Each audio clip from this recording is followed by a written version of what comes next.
Hello. तो आप सभी कैसे हो? आई होप सभी बहुत बढ़िया होंगे।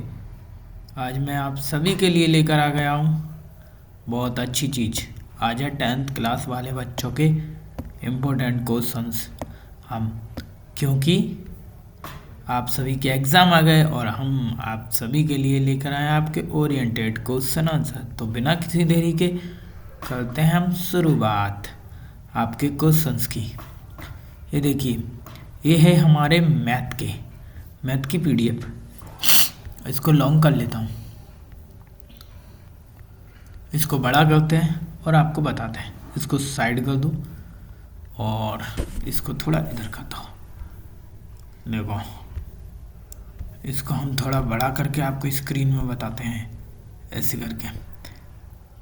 अभ्यास हेतु ये है, बहुत ही इम्पोर्टेंट है आप 10th क्लास वाले बच्चों के लिए। हाई स्कूल एग्जामिनेशन, ठीक है, आपके लिए तैयार किया गया। यहाँ देख लो, जो डिस्क्रिप्शन में दिया रहता है, टाइम आपको दिया रहता है 3 घंटे। यहाँ इस तरीके से ये देखिए 4 नंबर के क्वेश्चन आएंगे, 21, 22, 23 और बाकी 3 3 नंबर के। 6 से 17 तक 2 नंबर के आएंगे और 1 से 5 शुरू होते हैं 1 1 नंबर के, जो आप सभी को पता है कि ऊटी शुरू होती हैं। तो हम इधर मार्कर का भी यूज़ कर सकते हैं, जो देखिए, ठीक है। 1 × 6 तो आपको मिल जाएगी 6 नंबर। फिर नीचे चलते हैं इनको, ये आपकी सभी ऊटी हैं जो आपने पढ़ रखा है, उस बेस पे बना देना। इसका अद्वितीय हल बता रहे हैं, अद्वितीय हल है कि नहीं है। नीचे आए द्विघाती समीकरण का 2 बराबर वास्तविक मूल होंगे यदि। कब होंगे 2 बराबर वास्तविक मूल? जब, ये आपने थ्योरी पढ़ी होगी। और जो नीचे दिया है 11वां पद ज्ञात कीजिए, एपी सीरीज में एपीजीपी पढ़ी होंगी। बाकी यहाँ इंग्लिश में दिया हुआ है, तो दोनों है, मतलब हिंदी, इंग्लिश और हिंदी मीडियम वाले दोनों बच्चों के लिए है। उन दोनों को पढ़ने में कोई दिक्कत नहीं आएगी। ए भी है 1 × 6, ये इनके डॉट डॉट भरना है। ये देखिए, ए पी के प्रथम एन पदों का योग कितना होता है ये बताना है। सभी वृत्त होते हैं, वृत्त तथा उनकी स्पर्श रेखा के ओवेनिस्ट बिंदु को कहते हैं। तो जो आपने पढ़ रखा है तो आप भर देना। बाकी 2020 सीरीज में आपको सब कुछ मिल जाएगा, ठीक है।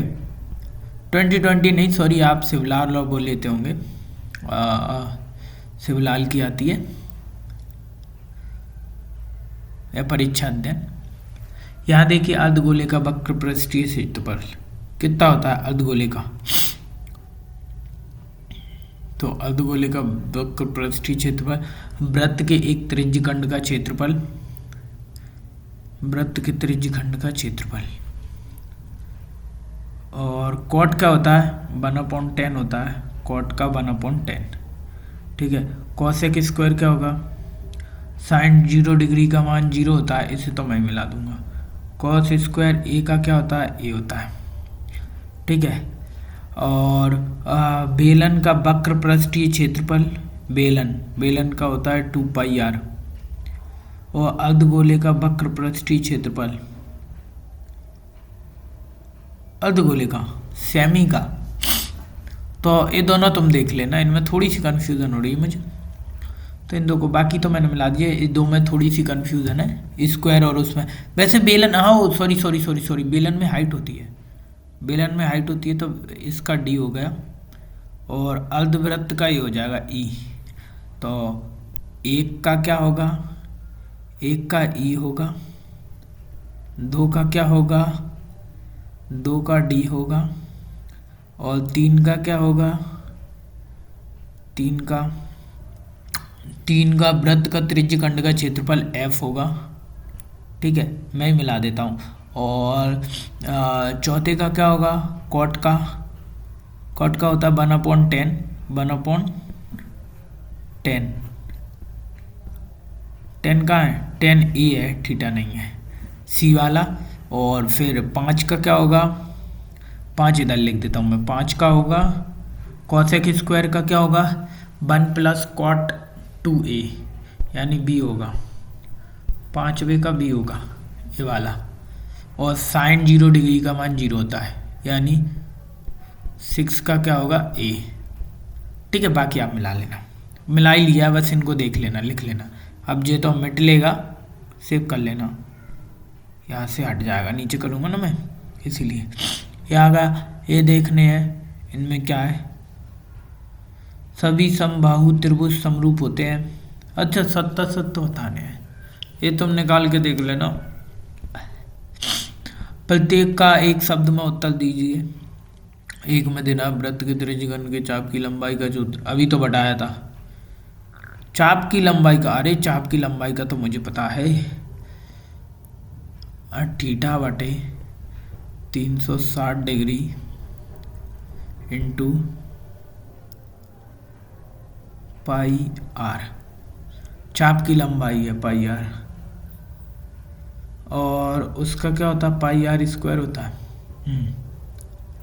यही है 1/4 वाले का। ठीक है, बाकी आप मिला लेना, जो भी हो बाकी मुझे बता देना। यही है शायद। हाँ, एक वृत्त की कितनी स्पर्श रेखाएं हो सकती हैं, तो इसका आंसर अनंत होगा। अनंत, अनंत। अवनमन कोण की परिभाषा, अवनमन उन्नयन नीचे से ऊपर देखते हैं, अवनमन ऊपर से नीचे देखते हैं। ठीक है, तो इसका ये आंसर हो जाएगा। वृत्त ये तो अपन ना, तो ये तो यही हो गया। दृष्टि रेखा की परिभाषा ये तुम देख सकते हो, बिंदु x1/1 और x2/2 के बीच की दूरी। ठीक है, ये भी तुम निकाल सकते हो, ये दे देना। बाकी ये देखो HCF और एलसीएम निकालना तुम्हें आता ही होगा। HCF निकालो, जो इसमें कॉमन आ रहा है। इसमें कॉमन क्या आ रहा है, HCF तो इसका 0 होगा। HCF तो इसका 0 होगा इन तीनों का, क्योंकि इनमें कोई भी चीज़ कॉमन नहीं आ रही। 8 में क्या होता है, 2 × 4 होता है। 9 में कितना होता है, 3 × 3 होता है। और 25 में 5 × 5 होता है। तो कोई भी चीज़ कॉमन नहीं आ रही, तो HCF कितना होगा, HCF 0 होगा। LCM कितना होगा, LCM इसका निकालना, तो LCM निकाल सकते हो आप। इसमें क्या कॉमन दिख रहा है, कोई कॉमन दिख रहा है, नहीं दिख रहा भाई कोई भी कॉमन। तो 8 का मल्टीप्लाई इसमें 25 में, 25 8 200 होता है। 200 का मल्टीप्लाई 9 में कर दोगे बस। और क्या, 25 चौके 100, 25 8 200, और 200 का 9 में इतना होगा इसका एलसीएम। ठीक है, ये देखना। अब बोल दिया है द्विघात बहुपद ए के शून्य ज्ञात कीजिए। बहुपद के शून्य ज्ञात करने हैं, इसके शून्य ज्ञात करने हैं। शून्य कैसे निकालेंगे ना, x² + 7x + 10 शून्य शून्य क्या, दो इक्वेशन बना लेंगे, फिर 0 के बगल में रख देंगे। ये ऐसा होता है 7 का ऐसा देखना है जो इंटू करने पर 10 हो और प्लस माइनस करने पर 7 हो। तो क्या होगा 5 + 2, तो इसको अपन फिर से करते हैं, x² + 5x + 2x + 10। ठीक है, बराबर में 0 रखना है। हाँ, तो इसमें से x कॉमन आ जाएगा, जो जाएगा x कॉमन आया x + 5, और यहाँ से आएगा प्लस का 2 कॉमन और x + 5। ठीक है, यहाँ देख लेना, एक इक्वेशन ही बन रही है, एक ही बन रही है। तो x + 2 और x + 5 बराबर कितना हो जाएगा 0। तो आंसर क्या होगा, इसे 0 के बराबर रखेंगे तो x - 2 और x - 5। तो x की वैल्यू कितनी आ रही है, x की वैल्यू आ रही है -2 और -5, ये होगा। ठीक है, सॉल्व करके भी बता दी एक मैंने। ये देख लेना आप, इसका योगफल गुणनफल देखो, शून्यकों का योगफल। इसमें शून्य क्या होगा, अबे भैंस की टांगे, इसमें दो चीजें हो गई। द्विपद में शून्य क्या होगा, इसका शून्य ये होगा शायद। योगफल और गुणनफल कैसे निकालेंगे, योगफल गुणनफल दोनों। इसमें एक पद तो दिया है वही, चलो इसका आप निकाल लेना। आप निकाल लेना, आपने पढ़ाओ। मैं आगे क्वेश्चन करवाता हूँ, नहीं वीडियो बहुत लंबी होगी। अब आपने यदि कर रखे हैं तो स्किप करके फटाफट देख लेना, क्योंकि आपके पास ज़्यादा समय नहीं है, तो फटाफट देखना। और इस वीडियो को अपने दोस्तों में ज़रूर शेयर कर देना भाई, क्योंकि इस तरीके से ही आपका पेपर आएगा, जो जिससे ज़्यादा से ज़्यादा लोगों को फ़ायदा हो सके और आपको लगे कि बहुत ही अच्छी इंटरेस्टिंग वीडियो। तो आप कमेंट कर देना, आपको और भी सेट ले आऊँगा, जिससे आपके पेपर से पहले आपके सेट हो जाएंगे तैयार, और पूरे आंसर आप पूरे में से पूरे जिससे लेकर आ सको। 2 अंकों वाली कितनी संख्या 3 से विभाज्य है? यहाँ देख लोगे 3 से विभाज्य 2 अंकों वाली संख्या। ठीक है, यहाँ जी लगना है, ई सी ज्ञात कीजिए। कौन सा? ई और सी, इसे ज्ञात करना है।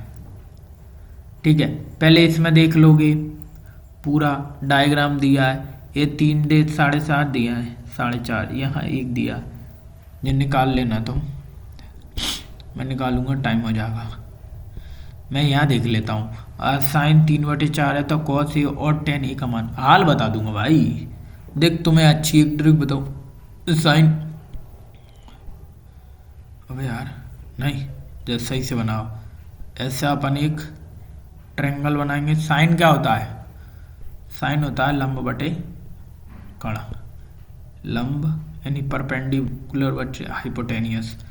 तो परपेंडिकुलर 3 है। अबे यार ये तो गड़बड़ सिस्टम है।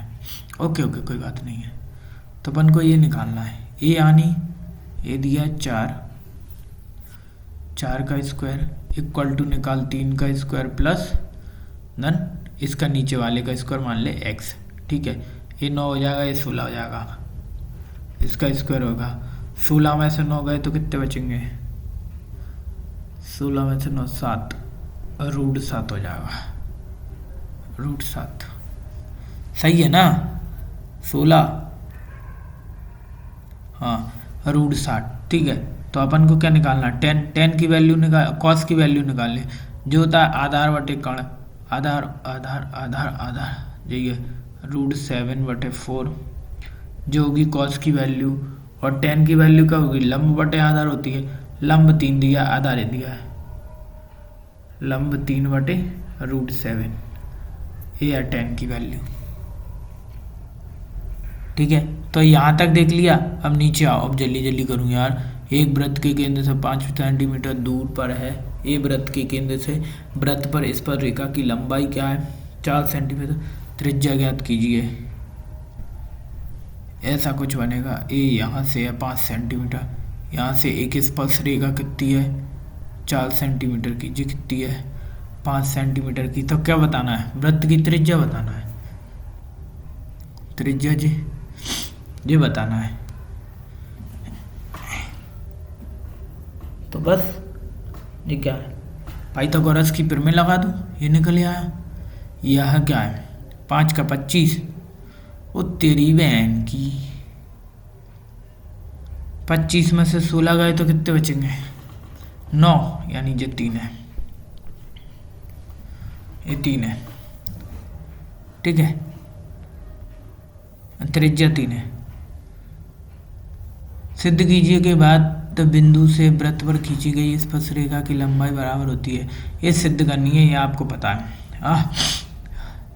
ये प्रायिकता ज्ञात कीजिए, जी प्रायिकता भी आप निकाल लोगे। और यहाँ देखते जाना, पॉज करते देखते जाना, मैं जल्दी कर देता हूँ, बहुत लंबी वीडियो हो चली। 6 सेंटीमीटर वाले एक वृत्त की त्रिज्य खंड का क्षेत्रफल ज्ञात कीजिए। त्रिज्य खंड का कोण इतना है। 6 सेंटीमीटर त्रिज्या वाले एक वृत्त, क्षेत्रफल बताना है।